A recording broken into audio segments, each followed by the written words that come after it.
Let's do it. All right. So welcome to 40 Seconds with 4.0. 40 Seconds with 4.0 is just a platform for my friends. You know, me and you are friends. You know, everybody in here to just jump on and just tell their story. Like nothing too deep, but people need to know these things. Like they need to know that you just didn't wake up and have your own late night show, at nighttime. So, and just us being women, us being Black women, us being in this world where it's hard. I just want people to see what's going on in our lives. So, yes, welcome.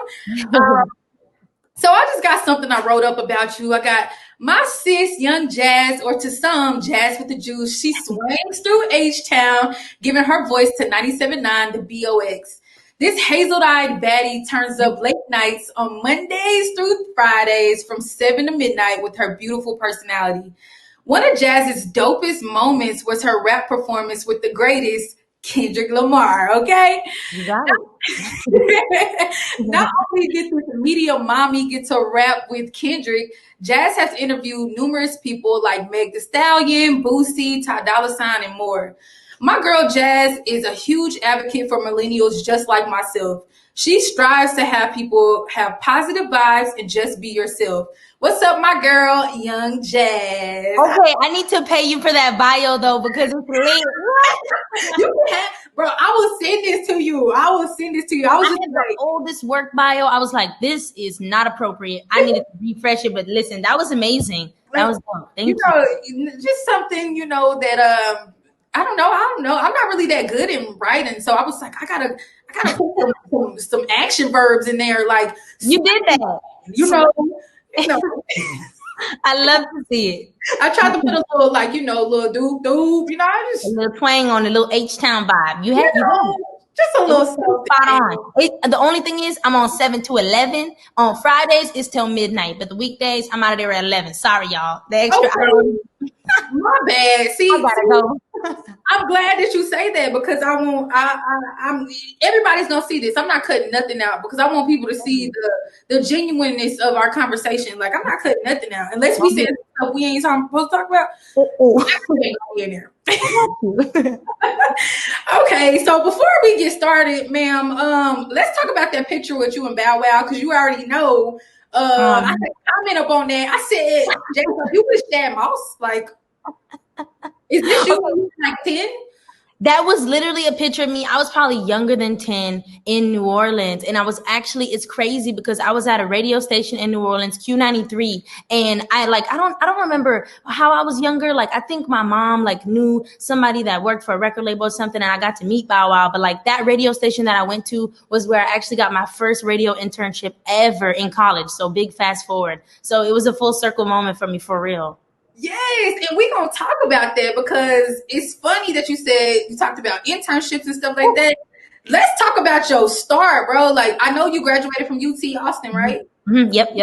And so I'm like, how did Jazz get to where she got? Like, from back in the day, I met you. If I'm not mistaken, you were the digital media specialist, right? Yep. And so then you hopped on mornings. Then you hopped on your own late night show. Like, people don't know that you've been grinding for this. You went to school and we both got the same degree. You know what I'm saying? So tell us how you started this. Like, okay, so basically, when I was in high school, we had this TV show, basically our news broadcast show at May Creek. I went to school in Katy. What's up, Katy, Texas? And so I was a part of the show for 2 years, and it was super amazing. We put together packages, we did sports stories, all this stuff. So I was like, this is really cool. If I can go to college for it, I would love to pursue it further. So then, literally after high school, I went to UT in Austin, and I majored in broadcast journalism. And from there, they have us doing classes on everything from writing to reporting, doing TV stuff, audio. So I learned how to, podcasts and all that kind of stuff super young.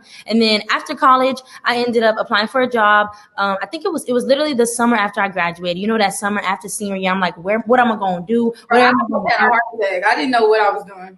I didn't know what I was going to do. And then where I was aligned with my career, I felt like I was going to be a news anchor or do local news or something. But I like entertainment and music. And so I was like, how am I going to find something I'm passionate about, have enough money out of college? Like, I was scared for a minute. So somehow, some way, I was flying my resume out everywhere, man. LinkedIn, Indeed, somebody picked me. So I ended up getting an interview. I applied for Radio 1 Houston, and I got an interview for the online editor. So like I was doing like digital media specialist stuff. I ended up coming to Houston. I interviewed with Terry Thomas. And I remember the day we interviewed, she was like, when something is meant to be, it'll be. And like, if you have that feeling or that vibe, it's probably going to go. So at that time, like I had done an internship the summer before in Los Angeles. So I'm like, oh, like when I graduate, I'm going to move to LA. Like I'm going to be out here, blah, blah, blah.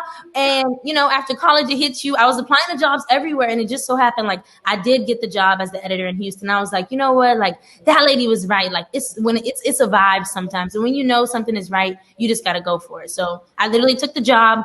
I was the online editor, I think for like maybe like 2 years. And then literally no cap. So like slowly, as the online editor, sometimes, I was able, if a job couldn't do it, I could fill in and do an interview. I could fill in and film an interview. Like I was literally doing everything, writing, filming, editing, all of it. And so then the Kendrick Lamar performance happened, and I swear everyone's like, that must have been so dope, it changed your life. But like it was beyond that, and I swear it's so many moments. Because I'm gonna give you the backstory of the Kendrick Lamar. Please, I need it. So he came to Houston and performed for this festival called Day for Night in like December. And during that festival, I remember he chose a girl and a guy to go on stage and rap. And, I was just there like for work, just chilling, whatever, cool show. So then he came back in March, and it was a free concert outside Discovery Green, NCAA March Madness. So I happened to be in the front of the concert. And so that morning, I don't know why, like literally TMI, I was on the toilet, finna get in the shower. And I was like, you know what? Something tells me to just look up the lyrics to Good Kid, Mad City. Like, just look it up. Like, I don't know why. I was just like, I literally have, like, this is no cap, true story. So I looked it up, like probably read it 2 times. And I was like, this song's hard as shit. Like, whatever. Let me go take my shower, do my day. And fast forward literally 6 hours, I was on the stage with Kendrick. I had like a beer or 2, so I had a little extra confidence in me. Yeah. I knew a little more of the words than I did literally the day before. And I went up there, and then like after that, my boss and everybody was like, whoa, like, you have some talent. Like, what do you really want to do? Like, so no cap? That's how I was. Everybody, like, after the Kendrick thing, they were like, you can rap. Can you, like, what's going on? What do you want to do? And I was just like, honestly, like, I had always just like followed my path and like stay in my lane. Like, I was never trying to be more than I was. Like, when I was the editor, I was focused on being the editor, doing my thing, whatever. So when the opportunity came organically, I was just like, like, I would love to do stuff on air. Like, I know how to do interviews and stuff, but like, it had something like, I had interned before in college in New Orleans, like at a radio station, and I had internships, but I was like, it was something new for me. So at the time, like the morning show was all guys. And so I guess the opportunity just came up where they wanted me to do like editing and social media and digital for the morning show. Because, everything, YouTube, all that stuff's going fast. And they didn't really have like a producer, like a digital producer. Okay. So my boss gave me the opportunity. She was like, if you can do your job and do the job in the morning show, then you could go. You could do it. And then she was like, when you're in there, the opportunity might come up where you could talk and, they need a female perspective, blah, blah, blah. So I was just like, all right, cool. And got in there and then just slowly started talking with the guys and stuff. And for me, it was crazy because it's like, I literally grew up in Houston, going to middle school, listening to the Mad Hatta Morning SHow. Like it was just like, I didn't even understand what was happening. And people were always like, you don't understand how big it is. And I was like, you don't understand because I don't understand. Like, this is crazy. Like, I don't understand. Like, I will never understand this. And so just like more and more, I just started talking with the guys, and like, I just started developing like as a personality. And then maybe after like a couple months of me doing both jobs, it was kind of a conflict of like, I couldn't do both jobs because, I get off work at 10 for the morning show, 5 to 10. And then after the morning show, I got to do this whole other job till 5 p.m. So like, that was dead. So then I had to pick, and I was like, okay, I'm out. Like, not because I didn't like it, but just because like, okay, this is the job I'm doing then, like this 2 years, next. So right. I just thought it was the next step for me. So I did the morning show, literally did that for 2 years again. It was everything. Everybody thinks the process is always quick, but it's really not. Like, it's years in. So 2 more years of the morning show. And then after that, things changed the beginning of this year, and they offered me with my own night show. And I was just like, what? Like I said, I grew up listening to like Hard Body Kiati. Now I'm going to be at night like him. Like, what the hell? So no. It was crazy for me, but like, I just pray to God and go with the blessings and just like, nah, here we go. Here we are. You went with the blessings. Every time. What people don't know is I say this all the time. Like, my fiance says it a lot. Like, his will is gonna be done. Like, you just gotta go with what he said. Go ahead and do. Especially if you living right. You know what I'm saying? If you living right, you ain't got nothing to worry about. Like you're really good in these streets. It lines up. Yeah, it aligns every time. And bro, that is crazy. So okay, so you intern, you got your job. Well, you interned at 2 places, right? Yes. So when I was in college, I think it was after my sophomore year, my junior year, that summer, I went to New Orleans, and my cousin, shout out to my cousin Marcel, he trained Anthony Davis. He lit in New Orleans. Shout out to Marcel. So he ended up actually helping me get the internship at Q93 in New Orleans. So I was like under Wild Wayne and Uptown Angela and stuff, and they were amazing. Like this was my first thing. But when I got in there, they were like, I probably like got it more so because of my cousin. But then they were like, yo, you're actually talented. Like if you really want to do this, like you can. And I had my first mentor. His name's Trey White, and he's in Chicago. And, he just told me like the tricks to doing stuff and all that. And then I got back to Austin, and I had an internship at Kiss FM for iHeart in Austin. And I did that for a semester. And then, yes, and I was all these internships completely for free. For everybody out there, the grind is free. Like it was no minimum wage. It was no nothing. It was college credit. That's it. And now looking back nowadays, I'm like, how was I going somewhere to a job every day for no pay? Like that's when the grind is serious, because how else was I gonna get it? You ain't gotta tell me, friend. I moved all the way to DC for an internship at Sirius XM, and I went all the way to B103 for an internship in Atlanta for radio. You ain't gotta tell me nothing. You know about the unpaid internship life. And then how you going somewhere else a million miles away and ain't got no job?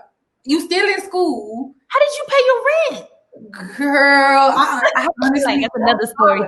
That was our father right there, man. Wow. But now sometimes you got to step out on that limb because you never know. So I had a bunch of unpaid internships like that, New Orleans, Austin, everything. And then the summer, I did this program through UT. It's called UTLA. And it was like for media students and stuff. And so they actually like housed us in LA. Like we had to pay for it, of course. It was a grit, but it was worth it because it was like I was with other people from the school that summer. We all had different internships. So it was like a little community, and that was dope. And that's when I was like, I need to go be in LA for media and stuff. But that's one big thing I have learned in the last couple of years is like, we don't have to be in LA and New York to make it shake. We don't. We don't. The same stuff is here. Like you can do exactly and more because it's less developed here. I always say, I'm like, yo, we don't even have one big festival in Texas, like in Houston. Like, I mean, we have Austin City Limits, all that stuff, but like we have Astroworld, but that's Travis's stuff. Like we don't have nothing just created by young people like us, like out of nowhere. And I feel like there's so many lanes for us in the South. So I'm good with it here. I'm loving it. Nah, for sure. And I see that. And can we step back a little bit when you talked about being an online editor and stuff like that? How was that adjusting? Like from that and then jumping into a personality, was it hard? Were you like overwhelmed? Like, what was that like? Honestly, it probably took, I'm not gonna lie, like a year to get adjusted, like a year, because these are people that I listened to when I was younger. So it's a little matter of like, I don't want to step on nobody's toes. I don't want to talk too much. I'm new. I'm the only girl in a room full of 4 men that are literally, older than me, way more experienced than me. So I was nervous and like I was shy for so long. Like I remember when I started on the air in the morning, they called me the girl from the dark digital room for months, like probably 6 months. Like I had a lady comment on my Instagram the other day. She's like, Jazz, I've been rocking with you for 2+ years. I remember how they dragged you out the dark room. So that was like my story. I was like, the digital girl is helping us with the show, but I didn't talk too much. Like I just wanted to like, play my role. Like I never feel like I want to step on nobody's toes or make them feel like I'm imposing. So I was just chilling. And sometimes I feel like when you just be chilling, like that's when things happen for you even more organically. But it took me a long time to be comfortable with them and like really good at it and understanding. But like I was sweating in there every day, and I only talked for probably like 2 minutes, but I was sweating in there, boy. No, I already know, and that was kind of like my next question. Like, I mean, it's Mad Hatter, you know what I'm saying? It's J Mag, it's Jim, like it's everybody there. So like, did you, other than you just trying to get comfortable and stop being shy, was there any other like experiences of being just the only woman on the show? I know beforehand, before you were there, I used to listen, like every now and then I would hear JJ up there, like every now I'd be like, okay, JJ's there today, we get to get a woman's perspective on a show. But you actually coming in and y'all got billboards and stuff and you on there with them, like, you know what I'm saying? It ain't like JJ just hopped in a little early for her show and came through. You know what I'm saying? You were actually on the show. So like, was there any other experiences? I know everybody was cool. They treat you like little sis, but were you just like, ooh, I don't know? It was every day, all the time. And like, honestly, I give so much credit to J Mac because he mentored me through it, like on the daily, you know, like just how to deal with them. Like, first of all, like they're all perfectionists, the whole morning show, Cooper, Jimbo, like they were all on it. So it was always like, you can't be a minute late. You got to be early. You better know what happened the night before. You better know what it's time to talk about. So it was basically for me, like being with them really helped me raise the bar for myself because the standard was high. And it was like, and I knew if I, excuse my language, if I fucked up, like that was it. It's over for me. Like I didn't have no room to make no mistakes. Like I probably did. I was probably shy and like, you know, newbie mistakes, but like I ain't make no big mistakes. Like in that first year or like ever because I mean, I don't play that. I already know. Like I can only tell like you're in there with legends. So just imagine you're just like, yeah, that's how I like most of the times I just kind of like at the end of any day or conversation or argument, like I fall back. I don't take nothing personal. It's my job. We here for laughs. And the biggest thing for us was like the show, like we're here to have fun. So like if we ain't having fun, then listeners aren't going to be having fun. So, you know, we crack jokes on each other. That was another big thing, though, having thick skin. Don't take nothing personal. Anytime the jokes get started, like, just know we doing this for the job. And when we get off the air, it is what it is. I ain't got to hang out with y'all. It's whatever. But so a big part of it, too, was being tough, like being with a bunch of men. Like, you have to be tough. And, of course, they've been doing it way longer than me. So it's like you got to make sure you know your shit because if you don't, you're out of there. No, for sure. I commend you for going in. Just, you know, I think me and you are around the same age. I just commend you for going in and just carrying that and just saying, I got this. Oh, I'm going to be with the OGs. Wasn't nobody telling that you were like, you know, nervous or anything like that. I could just only imagine how I would be if I was in there with, okay, you know, legends of H-Town. Legends. It ain't even just legends of H-Town. Like they had a long radio legends period. Yeah. Radio legends period who've been doing this. You said since middle school for you. Like, yes, I remember in the carpool line listening to J Mac and Mad Hatta literally, bro, in like 6th, 7th grade. That's why I was just like, I never to this day thought that I was going to like I always aspired to do those things, you know, going to school. Like, oh yeah, I want to be in broadcast journalism. I want to be TV and entertainment and stuff, but I didn't think it was going to be there. And like to come back home to Houston too, like that was special. That was something different. Because yes, you could go to LA, New York, do whatever, like all this stuff, but it kind of like, it made too much sense. Like I had to do it. No, for sure. I feel that. And, you know, with you being a woman, have you ever, like, faced anything of people trying to, like, undermine your authority, you know, with them saying, like, your age and your experience? Have you ever had that happen? Of course. I feel like at all times, not even just in radio, but just in entertainment and stuff in general, being a woman, you know, you have to work 10 times harder because it's like if you like in everything you have to, because it's automatically, you know, a lot of people want to sexualize women. Like I remember I did an interview recently. I ain't gonna say who the artist was, but we were on live and like, you know, he was just like hitting on me and it's just like, bro, like if that's the case, like I don't know, like maybe in person or whatever, but like on live, like I'm trying to be professional. I'm trying to do my work and like you're distracting and it's disrespectful and like people in the comments are saying stuff. So like from business people to artists, like being a woman in the industry, all those kind of things come at you all the time. But I just say like, you just got to stay professional. Don't let it affect you. And if it does affect you, don't let it affect you live and don't let it affect you on camera. Hold that in, go cry in the car, whatever you got to do, because it's like the minute you are vulnerable and you show that vulnerability, it's like even worse. No, for sure. And it's funny that you say that. Just me being a DJ, I've been a DJ for 9 years. I've had the craziest things happen, like where people are just like trying their best to get with me. Like, oh, I ain't got to pay you because you got me messed up. I almost said, like, you going to pay me my money, you going to run me my money, and you going to treat me as a professional like everybody else is. With the same respect as you would a do DJ, because you ain't gonna try to pull that on him. Exactly, but that's fine. I say, go on now, go on. If you about that life, I got the hitters in Houston as well. We pulling up for you. We pulling up for you. But yes, all that stuff, you know exactly how it is. All that kind of stuff happens so much, and it's just so like. Hopefully, I feel like we're at a time of change where like different conversations are being had. And, you know, at the forefront of protecting women, protecting black women. Hopefully, you know, people see that more because I think when people make those kind of mistakes or say stupid stuff like that, like they're quicker to realize they're wrong now than before. For So sure. hopefully they just won't have those slip ups. But nowadays, if I feel like if somebody does something wrong, you can call them out and like. Oh yeah, for sure. The whole world out finna get you. Like I ain't gotta do nothing. All I gotta do is speak on it. Right. Exactly. And that's it. But no, that's we speaking some true facts right now. And just to think about, like, I know everything is moving so fast, and you know, you've been in this position of being on air for 4 years now, right? Mm-hmm. Have you struggled with like having a personal life in the field? Like, I mean, in the spotlight. So is it hard for you to just say, oh, I just want to go get a drink one day? Is it hard for you to say, man, I want to date somebody? Is it, I mean, is it hard? So it is hard sometimes, but I will say the cheat code I feel like that I have had in radio is if I don't talk, people don't know who I am then because they don't see us.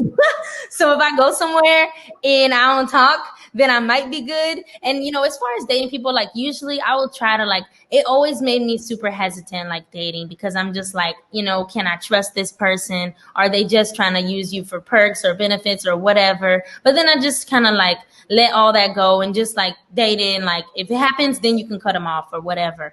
But that is also something that like I would also always take into account when it comes to personal life. And then like on the air, the guys would be dogging me out. They would try to get into it, but they were very private. So I think I learned from them too. Like you could share, but like you won't share too much. Too much. You know? Also because of whoever you're dating, you might not want to get them all intertwined in your life and your public life and all that stuff. So for the most part, I kind of keep my personal life out of my radio life. Like I might slip up and say something crazy, and then Bay will be like, "I heard you," but that just comes with the job. Okay, that's just all jokes at the end of the day. That part, okay, that part. But no, I feel you when it comes to just kind of like keeping stuff a little private. Like, just me, you know, just being a DJ and just all these things are happening, and I got engaged and stuff like that. I put it out there, but I ain't just like. You know what I'm saying? Like, and I don't like that because I don't want to, he's not like that. He's not like, you know, just. He's pretty private. Yeah. So I be trying to respect him, respect my own privacy. And I put it out there a little bit, but just not too much for the world to see. You don't constantly see. If you go to my page right now, it's nothing but flyers. You'll see a picture, 1, 2 of me, but it's nothing but flyers. Like, hey, meet me here and just going down there. But I totally get that. I feel like our social media, because of our job, is basically like us as a business or like an entity.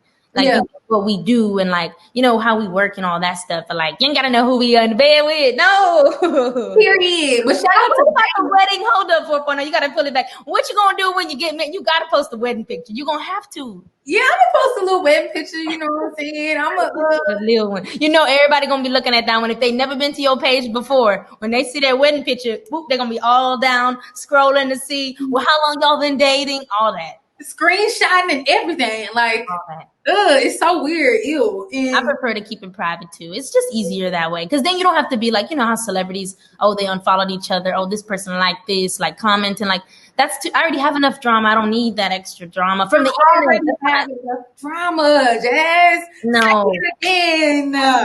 We don't need internet drama. We got it in real life. We over here grinding, trying to get money, trying to work. Like, no. Lee, I promise you my soul sister girl. Damn. For real. So we almost done. I got like I have 2 more questions for you, and then we play a game. Let's talk about I wanted to jump in, but I didn't want to interrupt you because it was very good. We talked about you going viral and stuff. Can we talk about just, you know, how was that rapping for Kendrick? Like, I mean, you went viral, bro, and you know, does that add pressure to you when it comes to staying relevant in a digital media space? I know that's kind of a lengthy question, but like, first of all, how was it? And it doesn't add pressure. Honestly, like it was so unexpected. Like I didn't know what, like I just went up there. Like it was just one of those moments where literally from me going onto the stage, it was so many people that I didn't, you know, when you're in a crowd and it's so many people, you feel more comfortable because you can't see nobody. Versus if I'm in a room with 30 people, I could see everybody looking at me, who laughing, who ain't watching, who on their phone, not paying attention. So the experience honestly was like, you better rip these bars, get them out, whatever. I ain't even care about who was in the crowd, just me and Kendrick. And then after the show, like, I was just so, I was on a high or whatever. So I went to the back. And I remember Kendrick was like walking to his car, and I was like, wait, like I need to go talk to him. Like, cause we didn't have a conversation after that. Like, I performed, and he had to do the rest of his show. And I think I went to the bar backstage and I got a shot. But after, I was like, bro, what's going on? The bartender was like, you killed it. Took the shot. And then like afterwards I met him, and like, you did great. And I was like, just thank you so much for the opportunity, man. Like, and I can't wait till I meet him again to tell him, like, without him, who knows if I would have ever got that start in radio in Houston. Like, who knows if my boss would have ever given me the opportunity. Like, who knows? So for me, that was just a catapult to a lot of different stuff. But I don't feel like it put any pressure on me afterwards, because I was just really like post-college chilling, going on vacations just with my friends on Instagram. Like, I was just regular, whatever. And so then after that, I feel like it was more people watching and like more eyes. And then like, I just watch what I do more. So like, there's probably things about me that people don't know because I don't put it on social. And like, if you know me, but you'll never know if you unless. No, I feel that. I can literally only imagine, like, I'm listening to your story, and you and Keisha kind of got these same, like a similar story. She told me that if it wasn't for Nas inviting her to an album release party in college, she would have never got that internship at the radio station she was at. And then you saying, if it wasn't for Kendrick, bringing me up on stage, he elevated my level, Yes. your level. And I think that's so amazing.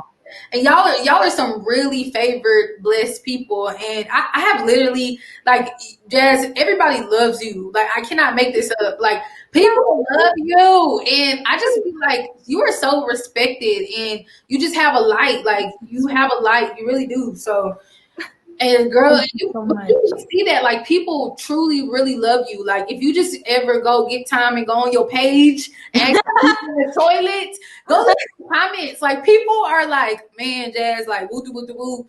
And, as I was searching to, do some things, write up some questions for you, I was like, bro, I just love Jas, and everybody else loves Jas too. So, like, I'm like, dang, like, this is lit. Like, even from the interviews to this, to that, like, you just saying, like, you and your little sister, you posting with you and your mom, like, bro, people love you. And just because you being you, like, I feel like that's the key to it. Like, just be yourself, and then people naturally gravitate towards you.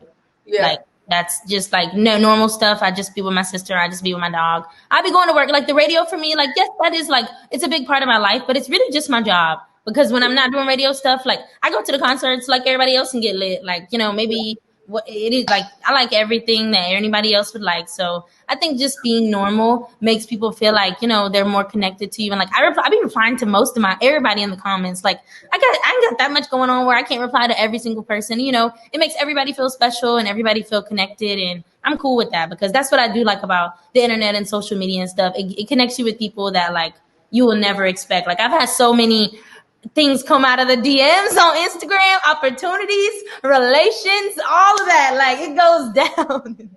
I wish you would tell me, but you know what? We're going to talk about that later. That's our conversation when we link for the drinks in person when you're in Houston. We got a lot to talk about. Okay, all right. Because every time I come to Houston, I hit you and I be like, bro, I'm here. But then I DJ and I go back home. And I ain't been in Houston in a long time. So I'm like, come through. I know. I say, I'm. Because, we open over here. We open. Everything out here, is super close. Really? Still? Yeah, today was the first day that all the bars open except Dallas County. So everything around Dallas is open, all the bars. Yeah. And everybody was trying to finesse, hurry up and get a food license. And, yeah, it didn't work out. Huh? It didn't work out over there? It's not open. Like, nothing's open yet. So, wow. I feel like our bars, from the get-go, they never close. We always have food. We never really, there was all like, yeah, y'all never closed. I knew that was a lie. Right? Like, I'm looking at all these places like, damn. Yep. Well, when you come, for sure, we have to link up in person. No, for sure. Tell me a little bit about this. The last question. Tell me a little bit about, like, what's next? Like, I know that you're gonna be nice from 7-Eleven on the weekend. I mean the weekdays. But tell me more. Like, I know about your podcast with you and J Mac. Yes. Tell me what you looking for, like, out of the rest of everything.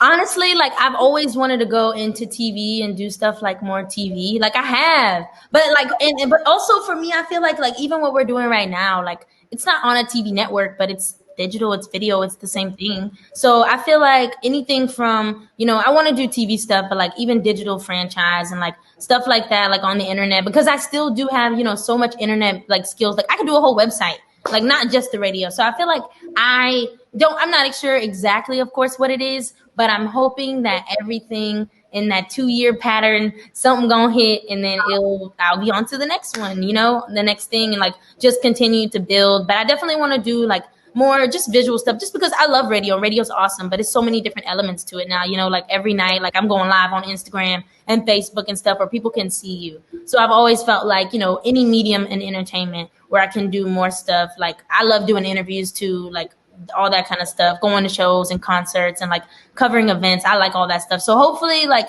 in the next couple of years, it will just grow for me and I'll have more opportunities to do stuff. Like let's go cover Coachella, like all that kind of stuff. I'm saying, because it blows my mind that we don't do that kind of stuff too. Like I don't know. Like Houston I won't say Houston is slept on, but I feel like it has been for a while. And like we have our Travis and we have our Meg and of course Beyonce, that's a whole nother level. But like other than that, like even in the Dallas DMV, everything's always been popping with underground artists and all that. So I just try to make sure I tap into that community because that's really strong. I think you have your grand artists, but I feel like the underground game is really where it's at too. No, you're right. You're right. And maybe, that'll spark you up on an idea in the next years. You getting, a festival together that's only in Texas. I know. I keep saying that because I've always wanted to do a festival because I love going to them so much. And like, I feel like I figured out the things that make a festival unique, make people like it. Like, like you just like have to find a space where everybody feels like if it's in Houston, you're not going to feel like you're in Houston. You're escaping somewhere else. Like, I wish I could do a festival one day. I'm going to put it in the atmosphere. I'm going to put it out there because it would be so dope. What was the festival? Once I saw the lineup for Lovers and Friends, I think it was I wanted to go to that. That was supposed to be in Vegas. LA? Vegas or LA? Where was I think it was supposed to be in the desert somewhere. But they had everybody from R&B.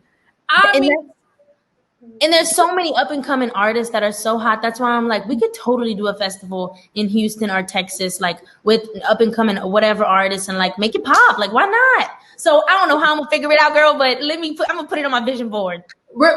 Hey, all I need you to do is be like, I was talking to 4.0. You gonna DJ? That's it. That's it. I feel like the more people come together and like network and like get ideas, like, okay, then we're gonna meet somebody who can do event planning, whatever. Then like the artist list, let's go, we're gonna get them, and like things can happen. I believe things can happen if you just speak it and if you want it. Nah, for sure. We doing that. Like okay. Cool. But no, thank you so much. I have a game with you and then we're done. Fun. I know. I'm really low key. This game, I'm scared. I'm low key nervous to see if you gonna like it. So I'm putting up my timer right quick. Mm-hmm. So this is the game I do with pretty much everybody, but this time it's 40 seconds with Young Jas. So it is Name That Bow Wow Movie. So I'm gonna give you movies. No, my boy got a lot of movies. Okay. Let's see. Hold up. I have to put it back because I was like, you know what? I gotta make sure you gonna get everyone. When I say you're gonna get everyone, you know it. Like you know. Yeah, 40 seconds. Wait, 40 seconds per question? No, hell no, Jas. I got this. So I'm gonna give you some clues, and you just say it and keep it going. All right. So I'm starting the timer now. Okay, Brandon T. Jackson was in this movie. Nope, is money involved? Bow Wow works at the lottery ticket. Yeah. Okay. The little boy from Stuart Little, the NBA, Bow Wow remix. Okay. Now we getting on to some stuff. Megan Good was in this movie. Cleo Thomas. You said it before. Oh, roll bounce. Yeah. I forgot. Okay. Okay. All right. So the famous line, I 10 by 10. Solange was his. Swanson family vacation. Okay. Ding, ding, ding, ding, ding, ding, ding. 40 seconds. Okay. That's hilarious, bro. Pasty, boom. But see, you got it all. And then I had Fast and the Furious on here. I also had All About the Benjamins. Who was in Fast and the Furious? Yes, Tokyo Drift. Oh, you're right. And he was the little boy in All About the Benjamins at the hotel. Yep, and Medea's Happy Family with was it Tiana Taylor? Talking about Byron. Was it that? That was new. No, that's old. Medea's Happy Family. Oh, family something. Yeah. That's in the 2010s. Yeah. Really? I think, yeah. Look up, you're gonna have me looking up stuff. I ain't gonna lie. I used to go to Medea Plays in New Orleans with my great grandma. I remember when we saw, what is it about a black woman? Diary of a Mad Black Woman. Oh, I remember. We saw the play. So like after 2 years of Medea-ness with my grandma, I stopped watching the movies. I couldn't do it. So I tuned out. I believe you. I believe you. Yeah, he was Byron. Yeah, you remember she was a Byron. I really don't remember that one at all. I really don't. Don't worry about it. Medea, like the Medea Boo Halloween. It's kind of new like that. It's kind of like that. You saw that one? No. I ain't gonna lie. I love me some Tyler Perry now, but we sorry, Tyler. Please hire us. Period. I'm Tyler. I'm so sorry. Don't even think about nothing crazy. I just never did that one. Okay, I ain't even seen that one. But no, Jas, thank you so much. I don't think you know my name is Jas too. Did you know that? Yes, I did know. I did. I'm like, is it with a Z though? Huh? Is it with a Z? Yeah, it's with a Z. Yes. JAZIMNE. Yeah. Okay, bet. See, we twin sisters right there. Close. My soul sister. I keep saying that, but no, Jas, thank you so much. I know we kind of went over time, 10 minutes, but you are amazing. Thank you. I will send this to you, and thank you for just being amazing, bro. Like, you lit. For real. Of course. Thank you so much too. And listen, the festival, it's out there. Like, come on, we gotta come on. I remember. See, I know it's gonna happen. It's gonna happen because I remember I met this lady. It's the last thing at Astroworld. It was Travis's listening party, and I was just standing next to this lady, and somehow she started talking to me, and she was like, "Yeah, we did the whole thing. Like, we created the whole circus, like all this, like my production team, like all this." Now, why I didn't get her number? God, please help me in the future. Please help me. But things like that, like you never know who you can meet, and the pieces will connect. Like us meeting right here. So that's the last thing. For sure. No, for sure. You're right. You're right, Sean. You're right. Congratulations too again. You're like, I saw you shining. I love it. Thank you so much. Have a good shift. You're welcome. Thank you so much. At home, girl. Right here from the couch. Let me go. I'm gonna go change my shirt next live. Period. Ain't nothing wrong with that, shawty. Well, have a good one. You too. Thank you so much. You're welcome. Bye. All right.